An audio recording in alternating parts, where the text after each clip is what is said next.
My name is Diane Harper. I am 59 years old, and the man I instinctively turned to when I caught my best friend kissing my husband behind the bar at our company gala. The man I assumed was just as blindsided as I was, pulled out his phone, tilted the screen toward me, and showed me a corporate document with my name listed under the heading Roles Transitioned, and then said, with a steadiness that only belongs to someone who has rehearsed this moment many times over, "We've been waiting for you to find out."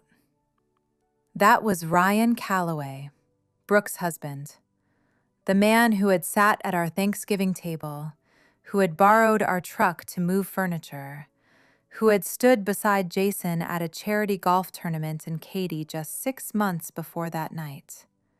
And in the space of one sentence, everything I thought I understood about my marriage, my friendship, and my 22-year career at that company came apart.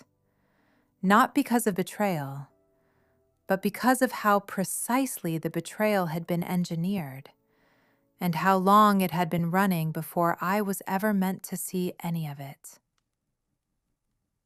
If what I just said stopped you, if it made something in your chest go tight, then I need you to stay with me through this story, because it gets deeper before it resolves, and the part that saved me wasn't rage, it wasn't lawyers, it wasn't even luck. It was something much quieter than all of that. Hit that like button right now, subscribe if you haven't yet, and let me take you back to the beginning. The night of the gala was a Friday in late October, and Houston was doing what Houston does in autumn, pretending the season had changed while the air still held enough humidity to make a silk dress feel like a second skin.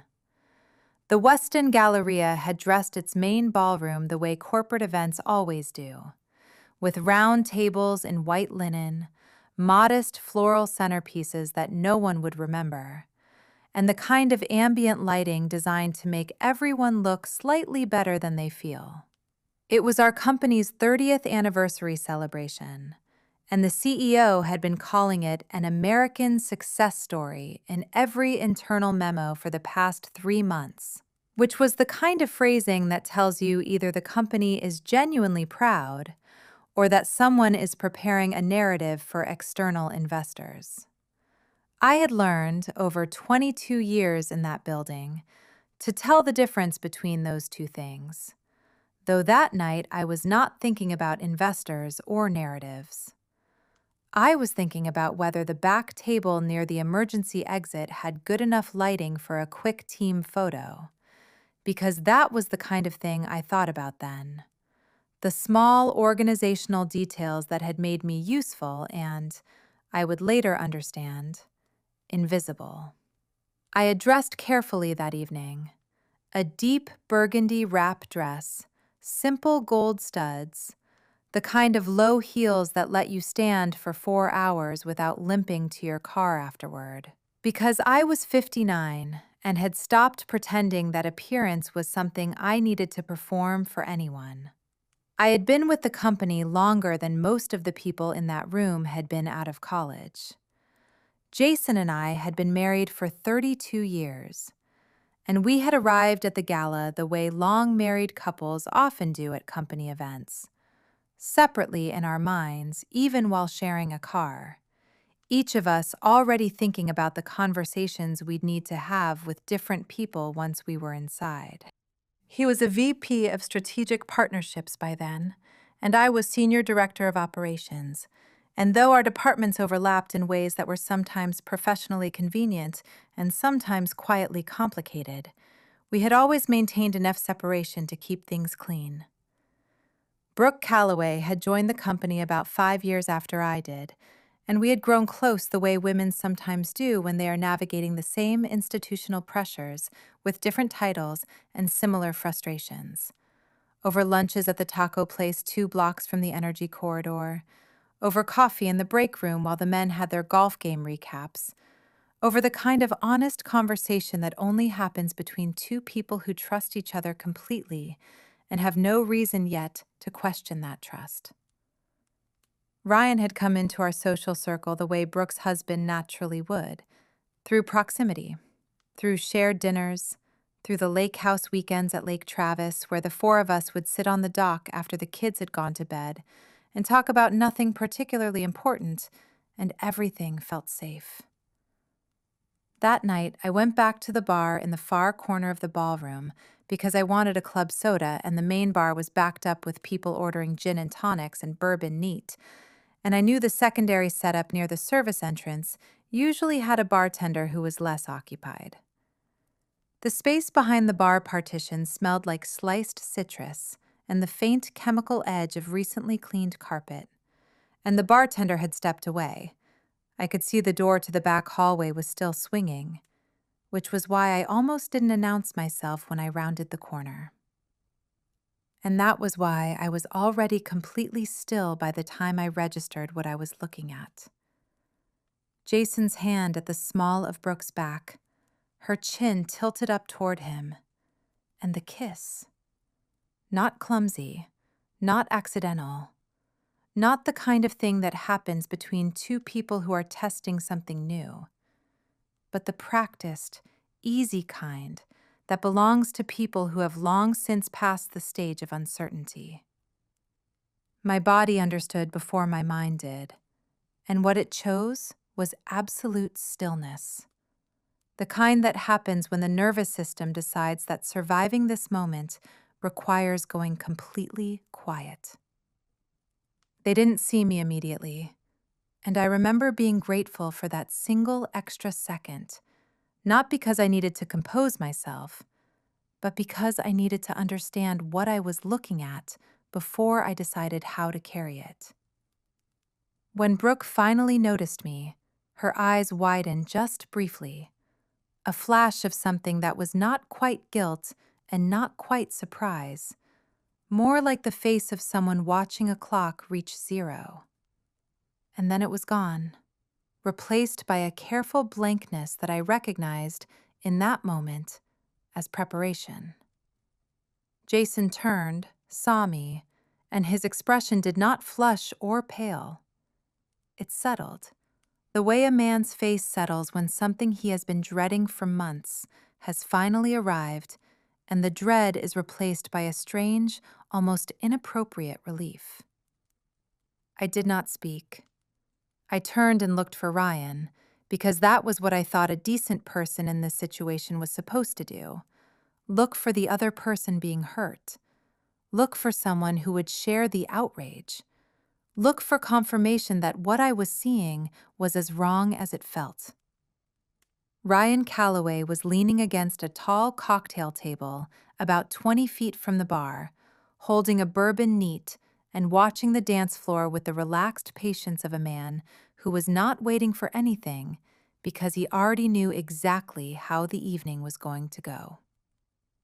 When he caught my eyes, he did not flinch, did not raise his eyebrows in question, did not cross the room toward me with the urgency of a man who had just understood something terrible.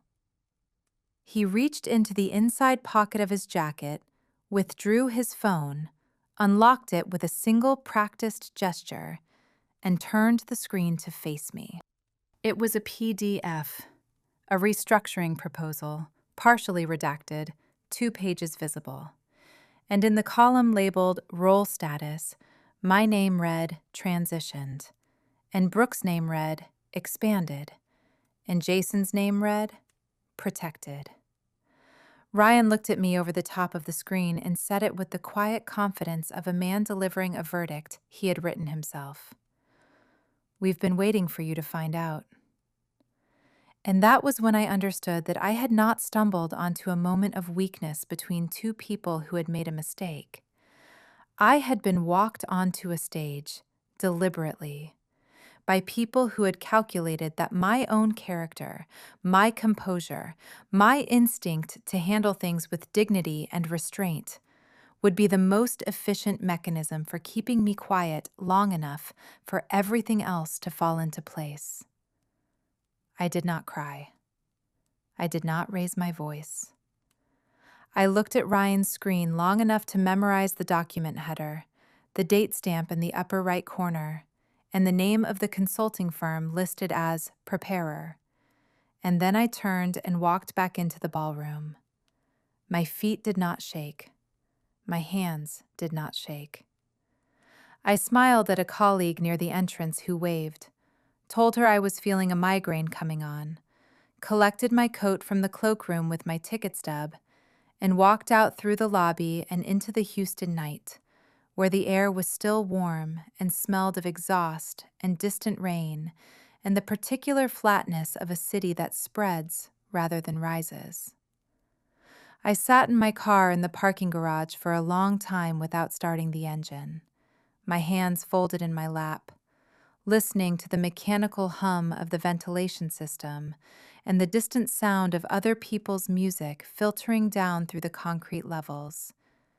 And I thought about the date on that document, because the date told me that conversation, the one where Jason, Brooke, and Ryan had mapped out my professional future without me, had happened 7 weeks before the gala, which meant that every dinner we had shared since then, every morning Jason had handed me a coffee and asked how I'd slept.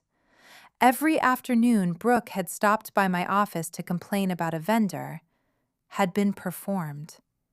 Not by people who were conflicted, not by people who were ashamed, but by people who had already decided and were simply managing the interval. At home, I did not turn on the lights. I made chamomile tea and sat at the kitchen table in the dark, with just the glow of the streetlight coming through the window over the sink. And I let myself feel the full weight of what had happened. Not the infidelity, which was bad enough, but the architecture beneath it. The careful construction of a plan that used my most reliable qualities against me. My patience, my professionalism, my instinct to wait and think before acting, as the very mechanism by which they intended to move me out of the way. The cruelest part of what Ryan had done was not showing me that document. It was the phrasing, "We've been waiting." Because that "we" was doing enormous work, and I understood that it included not just him and Brooke and Jason, but possibly others in that building whose faces I had trusted for years. Jason came home after midnight, and he did not apologize, and he did not explain himself with any real honesty. And what he said instead was that things were complicated, and that I should get some rest and that we would talk soon. And I went to the bedroom without replying because I had already understood something important in that parking garage. Anger would come, and grief would come, but neither of them was going to be useful yet. And what I needed more than either of those things was time. Time to see the full shape of what was moving around me before anyone knew that I was paying attention. Before I go any further, if you've ever been in a situation where the people closest to you turned out to be running a completely different play than the one you thought you were both on, I want you to drop a comment below, because you are not alone in this, and this story is for you. And if someone in your life needs to hear something like this right now, share this with them. Now let me keep going. The morning after the gala arrived the way Texas November mornings sometimes do. Gray and quiet, with a fine drizzle that was not quite rain, pressing against the windows in a way that made the whole house feel sealed, as if the world had decided to hold its breath. Jason had already left for work before I woke up, his side of the bed cold and neat, the bathroom sink wiped down, the coffee maker set on its timer as if this were any other Saturday morning, as if routine itself were a form of argument. Look how normal this is. Look how manageable. Look how easily we can all just continue. That deliberate preservation of the ordinary unsettled me more than the kiss had. because it was not the response of a man who had been caught doing something he was ashamed of. It was the response of a man who was managing optics. I moved through the house slowly that morning, noticing things I had long since stopped seeing. The framed photographs from the Lake Travis weekends arranged on the hallway shelf, Brooke's handwriting on a birthday card still pinned to the bulletin board in the kitchen, the guest towels in the bathroom that she had brought back from a work trip to Nashville because she'd seen the pattern and thought of me.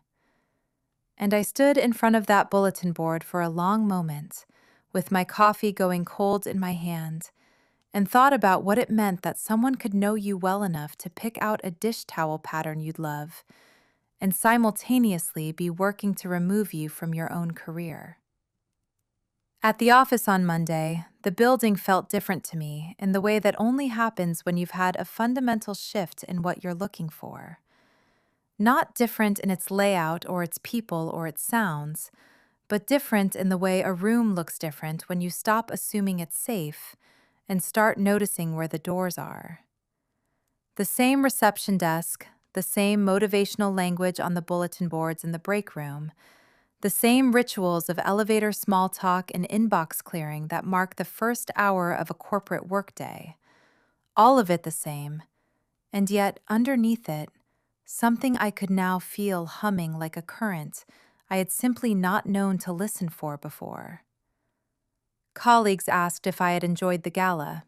I said yes. I said it was wonderful to see everyone together. I smiled and meant none of it, and felt no guilt about that, because I was no longer operating in the register of social warmth.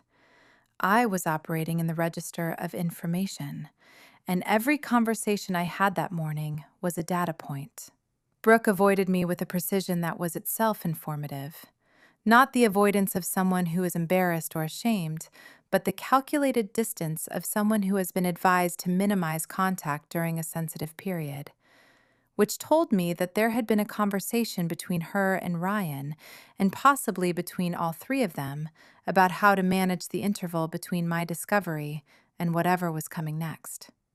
Jason, by contrast, appeared at my office door mid-morning with the casual ease of a man discussing a scheduling conflict, leaning against the door frame and saying, in a voice calibrated to carry no further than my desk, that they needed to talk, not here, somewhere else.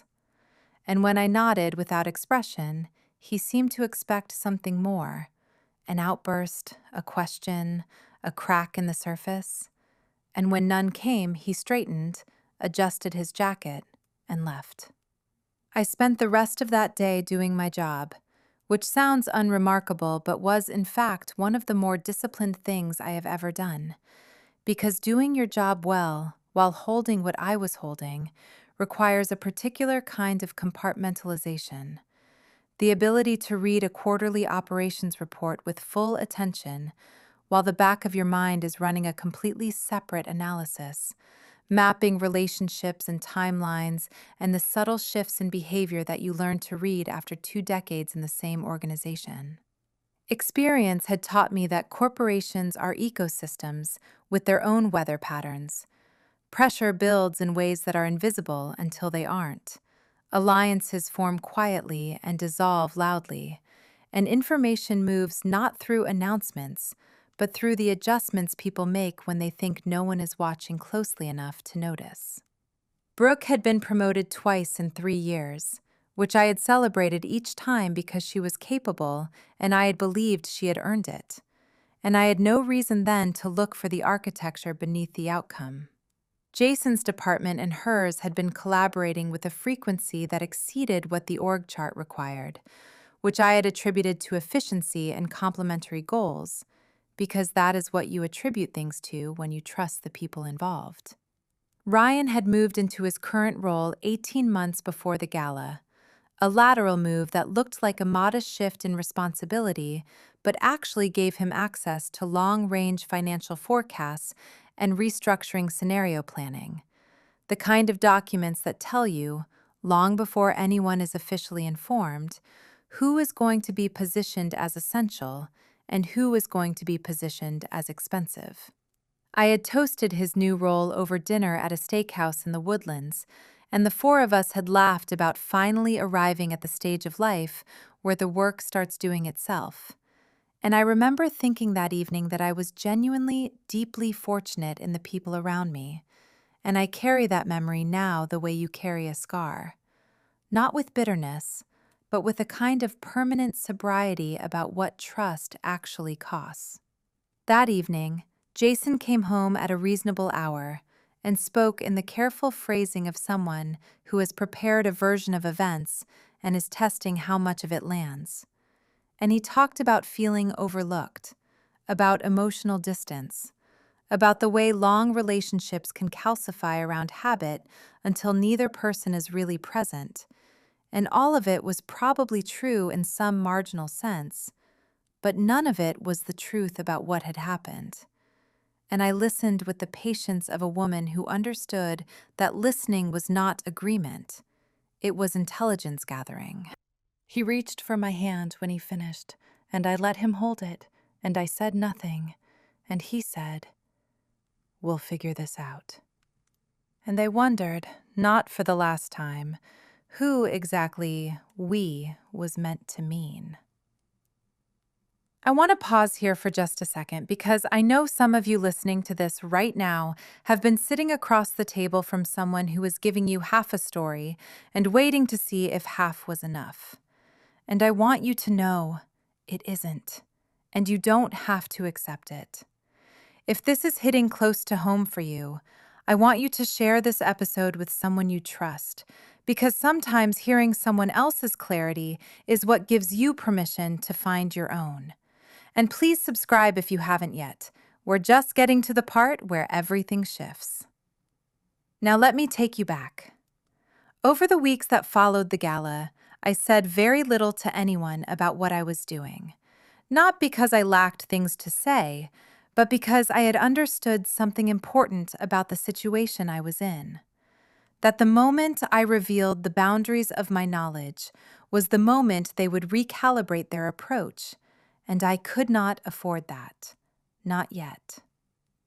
I began arriving at the office early and staying late in ways that were consistent with my existing work patterns so as not to signal a shift in urgency. But I was no longer moving through the building on autopilot. I was watching. And what I was watching was a choreography that had been running for months, and that was, now that I knew to look for it, almost elegant in its coordination. Brooke taking personal calls in empty conference rooms, the door closed, her voice too low to carry. Ryan arriving before the security desk changed shifts, staying until the building had thinned to its essential skeleton, always with a reason that was plausible in isolation and only strange in the aggregate. Jason increasingly guarded about details he had once mentioned freely, meetings that weren't in the shared calendar, projects that went unreferenced at home, a new habit of putting his phone face down on the counter when he came into the kitchen. At home, I began what I told myself was spring cleaning, even though it was November, going through the filing drawers and the storage boxes in the home office, pulling out pension statements and insurance documents and old performance reviews, reading each one carefully and making notes in a small spiral notebook I kept in the interior pocket of my work bag.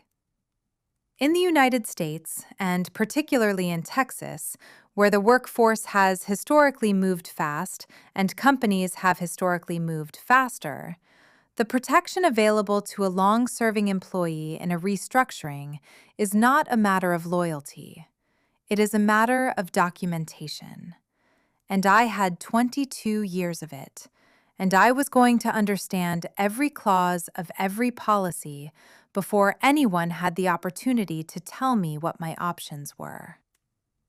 One afternoon, I ran into Sandra, a former colleague who had retired the previous year after 31 years with a competitor firm, in the small independent cafe near the energy corridor that we both used when we wanted to avoid running into anyone from work. The kind of place with mismatched chairs and a daily soup special, and a staff that had never asked anyone what their job title was. She looked at me with the particular attentiveness of someone who has recently retired from a stressful environment and has developed, in the piece that followed, an accurate radar for when someone else is living inside that same stress. And she said, "You look like you're managing something." And I said, "I am," which was the truest thing I had said out loud in weeks. We talked about retirement, about how differently a building looks once you are no longer inside its politics, about how the language of restructuring had become so refined over the decades that companies could dismantle careers with the vocabulary of care. Phrases like transition support and legacy recognition and phase to retirement planning that sounded like gifts and functioned like exits. Sandra stirred her soup and looked at the window and said, "Just be careful. These things are decided long before they're announced, and the people at the table don't always know they're on the menu."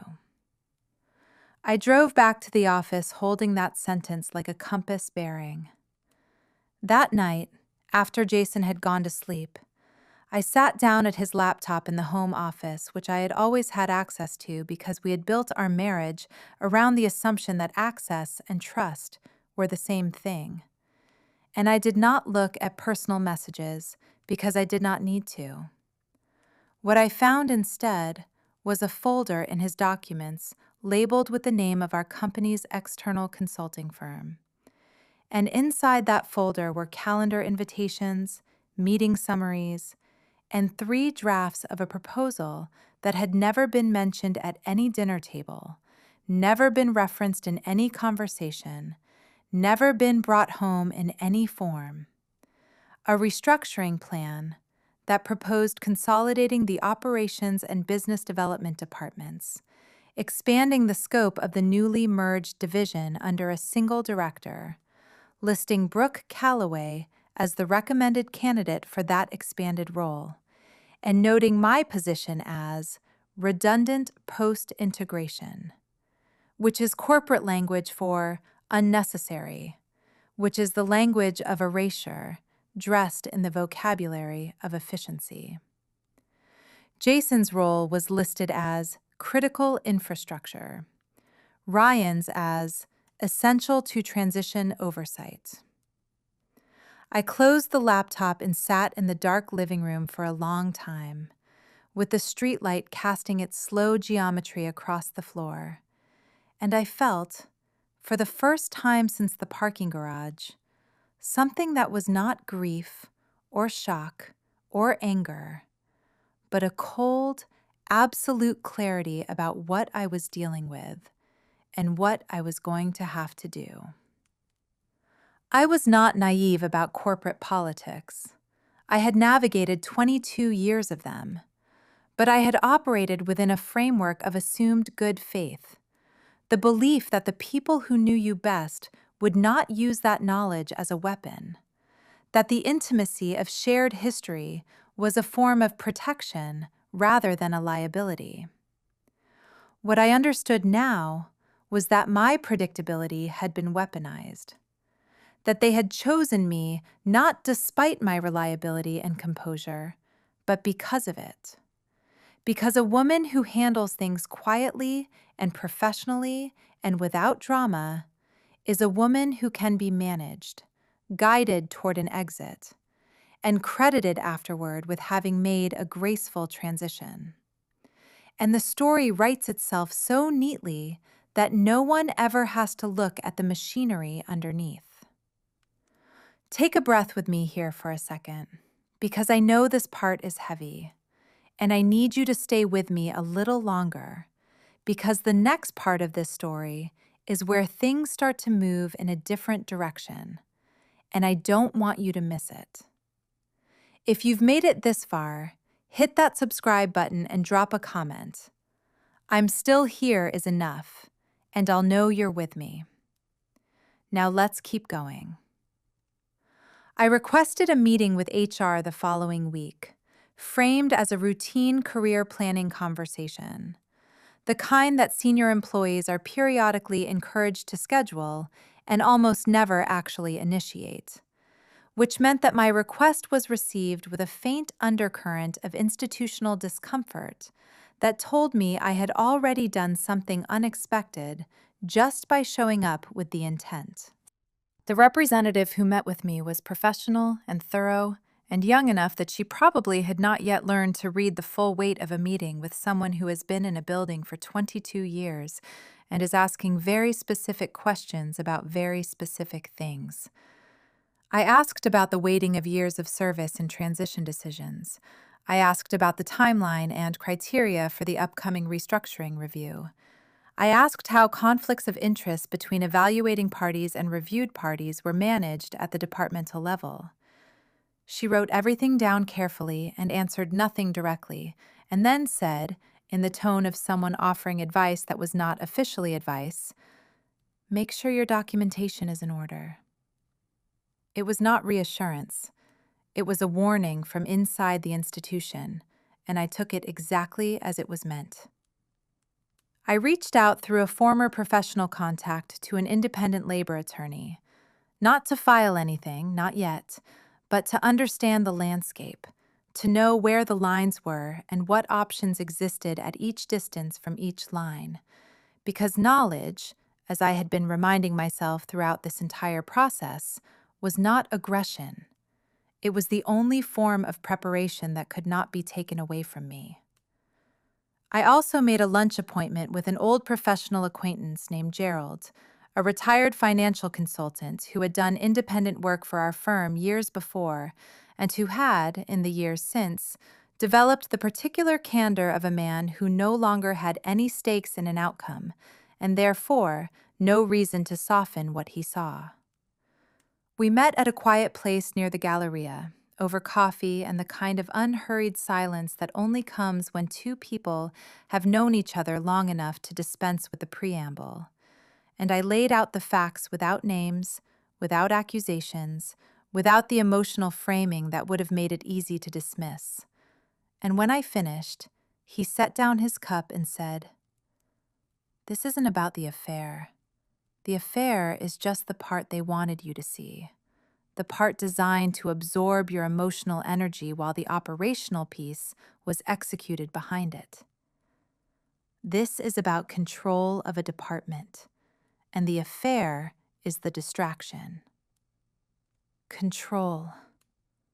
I had been circling that word for weeks without landing on it, and hearing it said plainly by someone with no investment in protecting anyone involved crystallized something that had been forming in me since the night in the parking garage.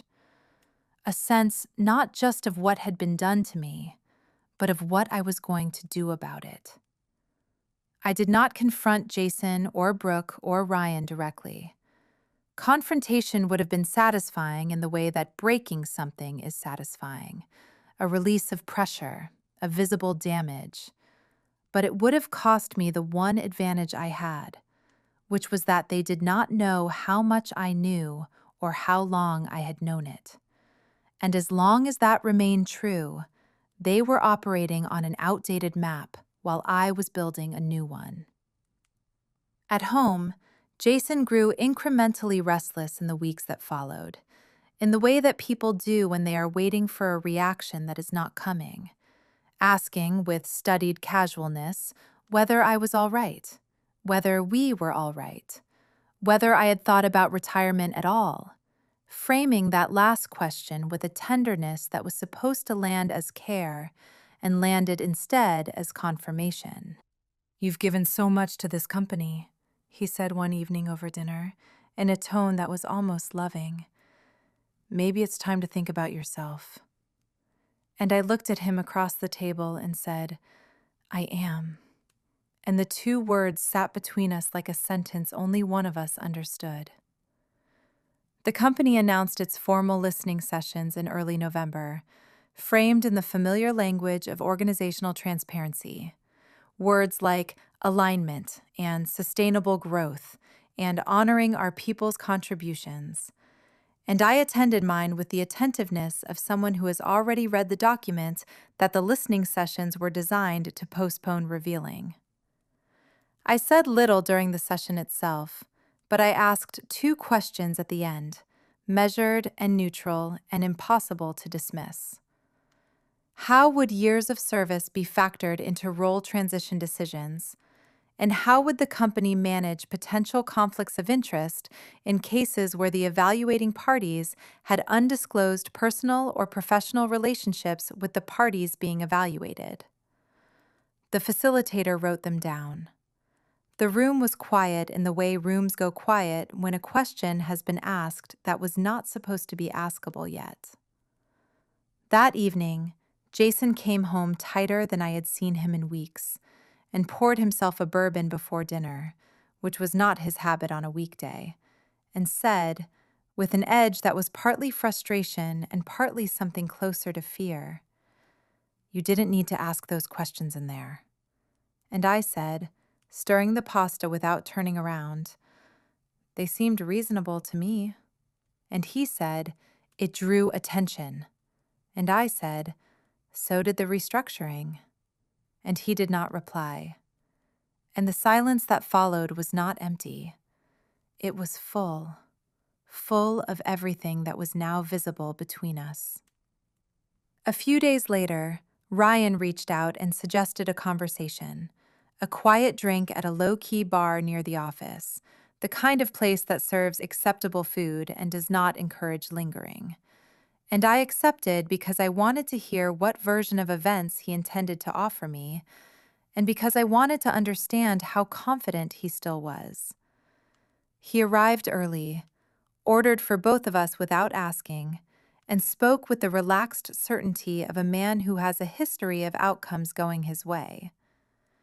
He said that this did not have to be unpleasant, that people who resisted inevitable change tended to make things harder on themselves, that the offer being prepared was generous given the circumstances, that the graceful thing, and he used that word, graceful, as if it were a compliment and not an instruction, was to accept what was being offered and move forward with dignity and tact.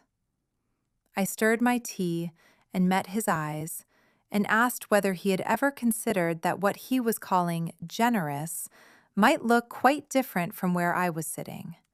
And he said, with the practiced patience of a man explaining something to someone he believed was being emotional, "That's the way these things work." I asked quietly whether he had assumed I would see it differently. And his smile thinned by a fraction, and he said, "You're still processing this emotionally." I stood, thanked him for the tea, left it untouched, and walked out. Not in anger, but in the complete and final understanding that the conversation had told me everything I needed to know, not by what he had said, but by what he had not denied. I want to pause right here, because I think some of you listening have been in a room with someone who spoke to you exactly like that, with the patience of someone who has already decided the outcome, with that particular condescension that dresses itself as reason. And I want to ask you, did you leave the table? Drop a comment and let me know. And if this story is helping you find language for something you've been carrying, please share it. That is why I'm telling it. Now let me take you to the part where everything changes. The formal restructuring announcement came on a Tuesday morning in December, circulated by email before most people had finished their first coffee, written in the soft, deliberate language of American corporate transition. Exciting opportunities, streamlined excellence, honoring the contributions of our long-serving team members. And buried in the appendix was a list of roles designated for transition review, and my name was on it, and Brooke's was not, and neither was Jason's, and neither was Ryan's. And the appendix also included, in an easily overlooked footnote, the effective date of the review, which was 48 hours away. The speed was intentional. A compressed timeline does not allow for preparation. It does not allow for consultation. It does not allow for the kind of quiet, methodical documentation gathering I had been doing for 6 weeks, which was precisely why I had been doing it for 6 weeks. I submitted a formal meeting request to senior leadership that same morning, citing the need for clarification on the review criteria and the timeline's consistency with company policy on notice.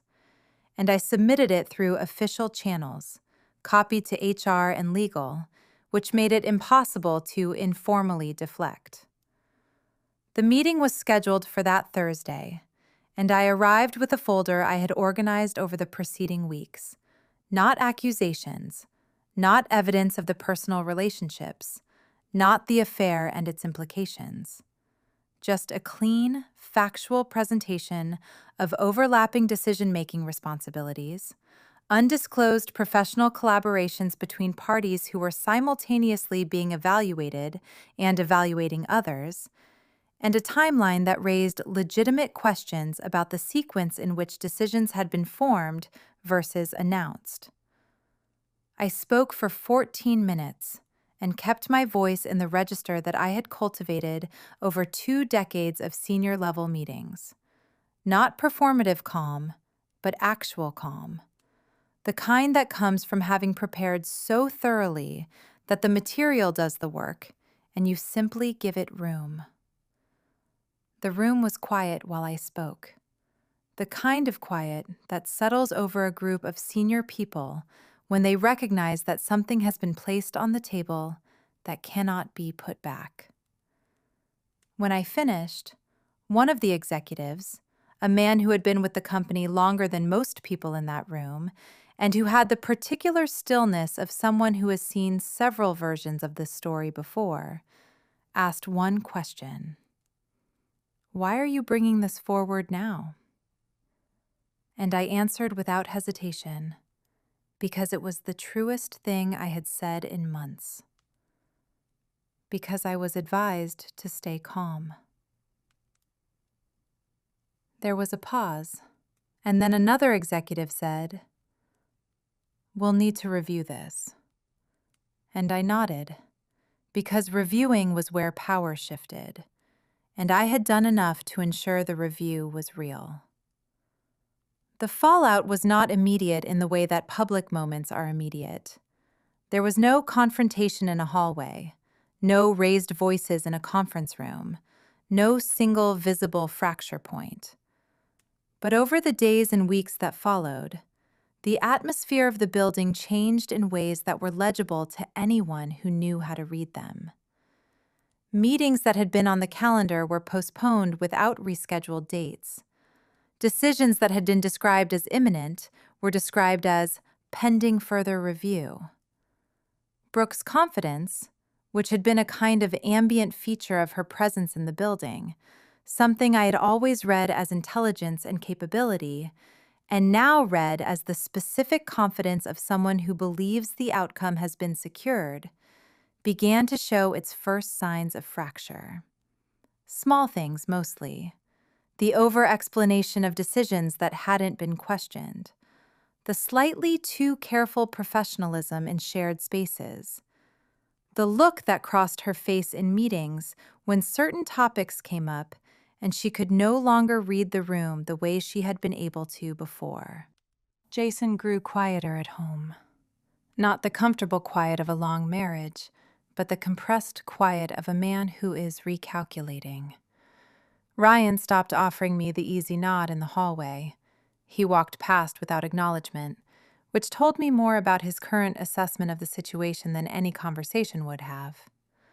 At home, I continued the parallel process of preparing myself for every version of the future, because I had learned, through all of this, not to depend on any single outcome.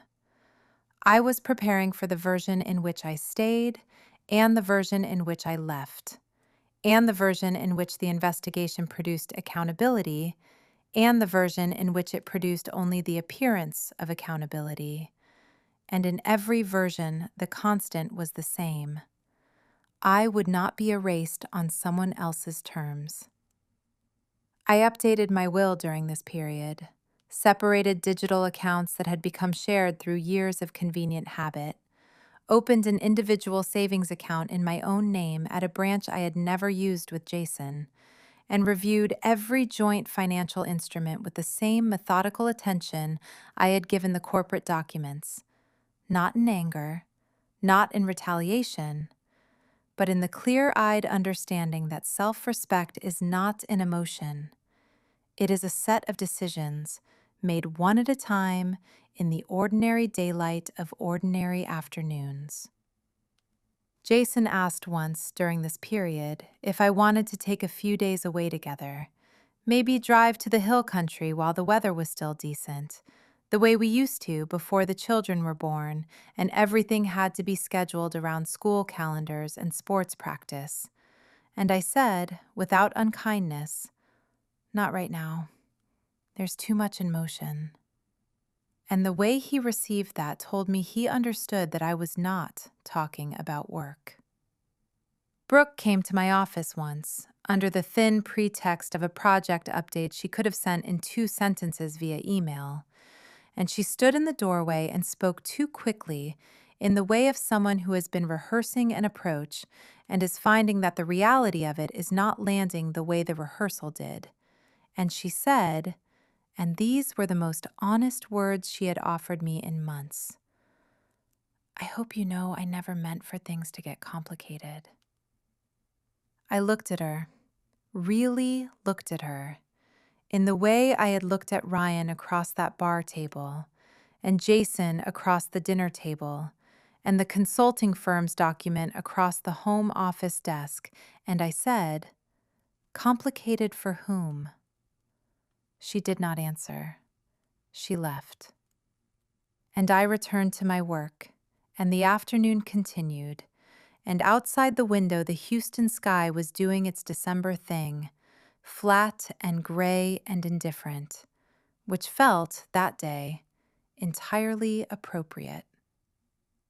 The external consultants arrived in January, and their presence changed the quality of the air in the building the way a cold front changes the quality of the air over a city. Suddenly, everyone was slightly more alert, slightly more precise, slightly more aware of the weight of their words and the paper trail of their decisions. They asked questions without the history of having worked in the building, without the loyalty structures that had shaped every internal conversation for the past decade. And that neutrality was its own form of pressure. It made long-standing arrangements suddenly look like what they were, not the natural evolution of a healthy organization, but a set of coordinated choices made by a small group of people who had confused their own interests with the company's interest and assumed no one who mattered would ever look closely enough to tell the difference. The formal review meeting was held on a Wednesday morning in mid-January, in a glass-walled conference room on the executive floor that overlooked the parking structure and a narrow strip of winter sky. And I remember the specific quality of the light that morning. Flat, neutral. The kind of light that doesn't flatter anyone or cast shadows that obscure anything, which felt like the right light for the occasion. People arrived in the careful pairs and small clusters of a meeting that everyone understood was consequential. And the external consultants were already seated when I arrived, their laptops open, their expressions the professional blankness of people who have done this before, and understand that their value lies precisely in not having a stake in the outcome. The meeting opened with the standard acknowledgments of process and fairness and the company's commitment to its people. And then the lead consultant began presenting findings in the tone of someone reading data rather than making accusations. Methodical, precise. The kind of delivery that is most devastating because it does not allow the listener the comfort of dismissing it as emotional or biased. He spoke about undisclosed relationships affecting decision-making integrity. He spoke about documentation that indicated decisions had been communicated informally between parties before being presented through official channels.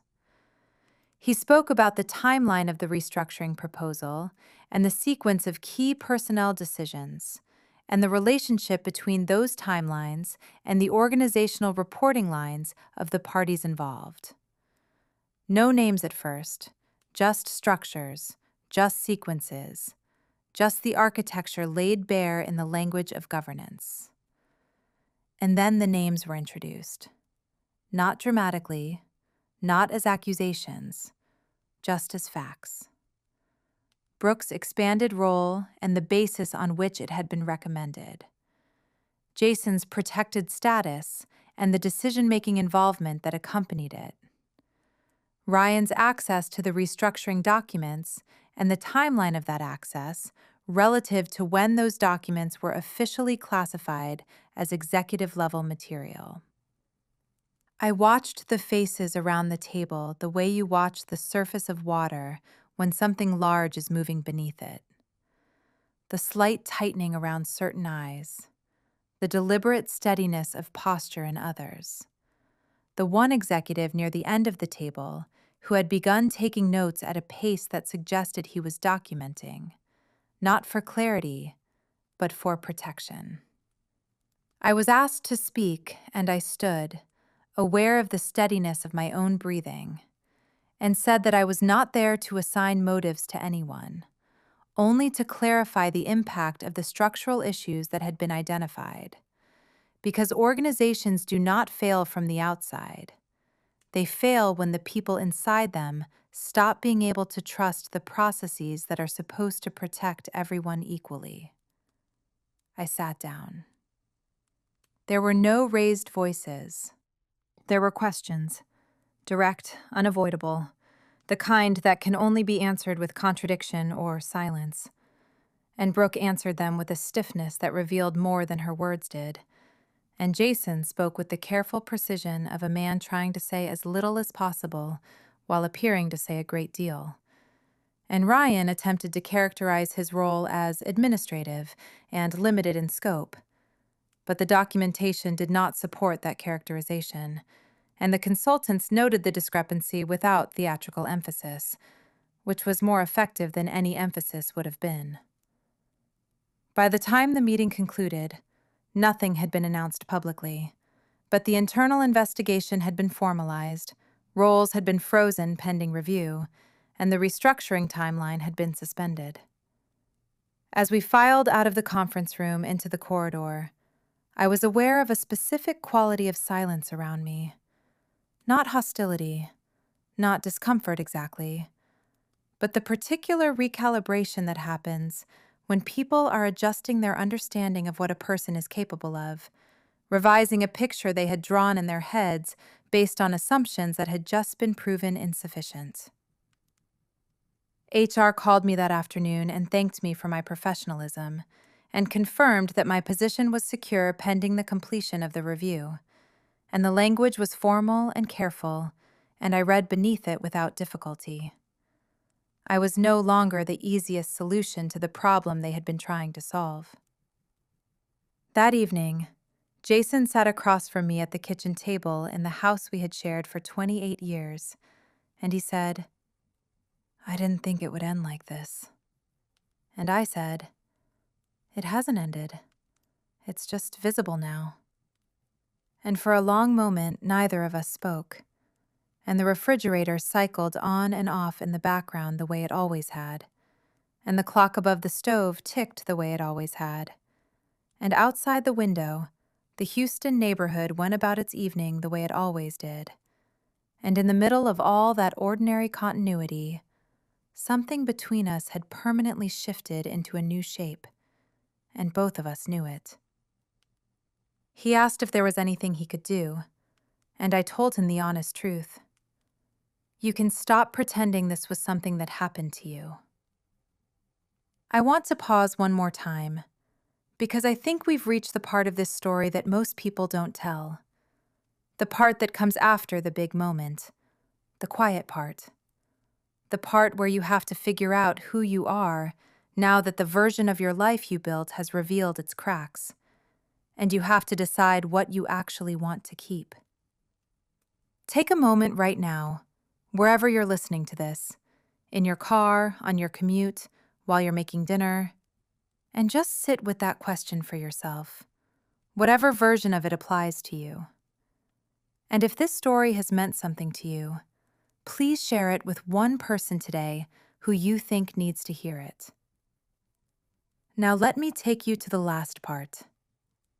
The consequences arrived, as consequences in real life almost always do, not in the form of a dramatic single moment, but as a quiet, methodical settling of accounts over the weeks that followed. Karen, Brooke, was placed on administrative leave while the investigation continued, pending the review of her role in the decision-making process and her undisclosed relationship with a protected party during the evaluation period. Ryan resigned in mid-February, citing personal reasons in the language of the departure announcement, which was the language that companies use when the alternative to accepting someone's resignation is a more difficult conversation than either side wants to have. Jason was reassigned to a limited advisory role with a significantly reduced scope of influence and no access to strategic planning material, which is the corporate equivalent of being moved to a smaller office with a view of the parking structure. And his future with the company became the kind of uncertain that cannot be resolved by performance because it is no longer a question of performance. The restructuring moved forward, but slowly, carefully, under the oversight of the external consultants and a newly appointed ethics review committee. And the story the company began telling about itself shifted from efficiency and optimization to integrity and trust. And while that shift was partly the performative response of an organization managing its public-facing narrative, it was also, I believed, genuinely felt by the people at the top who had not been part of what had happened and who were facing the specific discomfort of understanding that their organization had been used in ways they had not sanctioned. I stayed. I finished my projects. I mentored the junior members of my team who asked for guidance and gave them the most honest version of what I knew about how institutions worked and what it meant to build a career with integrity inside one. I planned my own retirement on my own terms, with a timeline I had chosen and a transition structure I had negotiated. And when the time came to leave, it was with a formal acknowledgement of my years and contributions, not because the company owed me theater, but because the record deserved to reflect what had actually been true. One afternoon in early spring, I found myself back in the Westin Galleria, attending an industry luncheon in a different ballroom on a different floor, and I walked through the lobby and past the corridor that led to the main ballroom where the gala had been held. And I paused there for a moment, not in pain, but in the way you pause at a place that has become part of your history, not because it owns you, but because it is part of the map of who you became and how you got there. That night had changed me. Not in the way that betrayal usually changes people, by making them harder or more guarded or less willing to extend themselves honestly, but in the more fundamental way of a person who has been forced to see clearly and has discovered that clarity, even when it is painful, is the only ground worth standing on. The silence I had been counseled to maintain by everyone in that ballroom, the silence that Ryan had relied upon, that Jason had assumed, that Brooke had banked on, had been mine to spend however I chose. And I had chosen to spend it in preparation rather than in grief. And that choice had made all the difference. Jason and I, separated in the spring, not with bitterness and not with ceremony, but with the mutual honesty of two people acknowledging that the life they had built together no longer fit the people they had each separately become.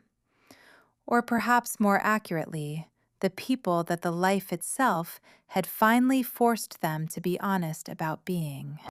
There were long conversations and some that were short, and there was sorrow in it, genuine sorrow, the kind that has nothing to do with anger and everything to do with the weight of 32 years of real, shared life. The real moments inside the corrupted ones, the version of us that had existed before any of this, and that deserved to be mourned honestly rather than buried in recrimination. What I have thought about most in the time since is the thing that Ryan said in the parking garage. Not just the words, but the confidence behind them. The absolute certainty that I would behave in the way he had designed for me to behave. That my character itself was the mechanism of my removal. That the woman who had built 22 years of a career on reliability and integrity and measured judgment would carry those qualities directly into a corner and stay there, quietly, while everything was finalized around her. He had been right about everything except the last part. And the last part was the only part that mattered, because the silence I chose to maintain was not the silence of someone absorbing a blow. It was the silence of someone reading the room. And there is nothing in the world more dangerous to a predetermined outcome than a person who is paying full attention and has no interest in the role that's been written for them. If there is anything I would want someone listening to this to carry away with it, any one thing from the whole of what I've described, it is this. The qualities that make you trustworthy, reliable, measured, and fair are not weaknesses to be exploited by people who mistake composure for compliance. And the moment you understand that your own integrity is the most powerful asset you possess, you become someone that a predetermined outcome cannot contain. Know your documentation. Know your rights. Know the difference between loyalty and leverage. Ask your questions early, when asking them is still comfortable, before the moment arrives when you have to ask them in a boardroom under fluorescent lights with your hands folded on the table and your whole professional history behind you. And never, not for a single moment, mistake the calm in the room for the absence of power. Sometimes the quietest person at the table has already read every document in the folder, spoken to every person who needed to be spoken to, and is simply waiting for the right moment to lay it all down in the light where everyone can see it. That was the real show in the end. Not the betrayal they staged, not the exit they planned, not the careful machinery of a scheme that had been running for months before I ever walked behind that bar. The real show was the one they never saw coming, because they had already decided what I was capable of, and they were wrong. Thank you for staying with me through this. If this story gave you something, a thought, a recognition, a moment of clarity about something in your own life, please share it with someone who might need it. And if you want more stories like this one, subscribe and come back, because there are more, and they are all about the same thing, which is the kind of strength that doesn't announce itself until it needs to.